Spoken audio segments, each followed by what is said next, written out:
عمران خان کی زندگی خطرے میں ہمارے خیال میں عمران خان کی زندگی کو خطرہ ہے.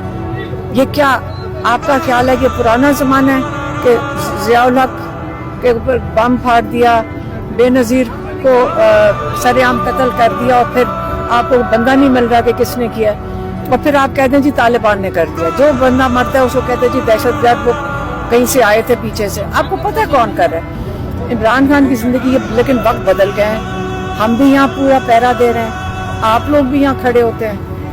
عمران خان کے جو اندر دیکھ کر آتے ہیں سب نے کہا کہ ماشاءاللہ بڑی اچھی صحت ہے, ان کا میڈیکل چیک اپ بھی ہوتا ہے. یہ کیا کریں گے؟ ہارٹ اٹیک کروانا چاہتے ہیں, اللہ نہ کرے, یا ان کو زہر دینا چاہتے ہیں, یا اپنی بات کریں کہ ان کو جیل میں رکھا کیوں ہے. آپ کا خیال ہے ان کو جیل میں رکھا ہوا نکالنے کے لیے؟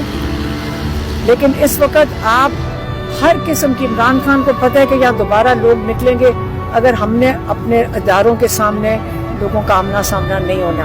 جو اتنا ان کو ڈسٹربڈ ہیں جب سے انہوں نے سنا لوگوں کا لاپتہ, اور جب وہ ATC کوڈ تھا لوگوں نے آ کے ان کو کہانیاں بتائیں, وہ تب سے بہت ڈسٹربڈ ہیں اس چیز پہ. اس لیے انہوں نے کہا یہاں پہ پریشر بہت ہے, یہ لوگوں پہ گولیاں چلانا یہ آمنا سامنا نہیں ہونے دیں گے. اس لیے انہوں نے کہا کہ اوورسیز پاکستانی تو بڑی دیر سے تیار بیٹھے ہیں. عمران خان کو کہہ چکے تھے کہ اب ہمیں کہیں ہم یہاں سے مہم چلاتے ہیں. انہوں نے کئی دفعہ انکار کیا اس بات کا.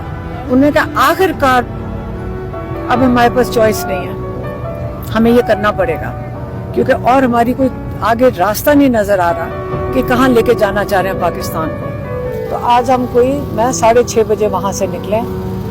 عمران خان نے باہر پھر سے تاکید کر کے, میں آپ کو پھر سے دہرانے لگی ہوں, انہوں نے دوبارہ بڑی سختی سے تاکید کر کے بھیجا ہے کہ آپ نے یہ بات کرنی ہے.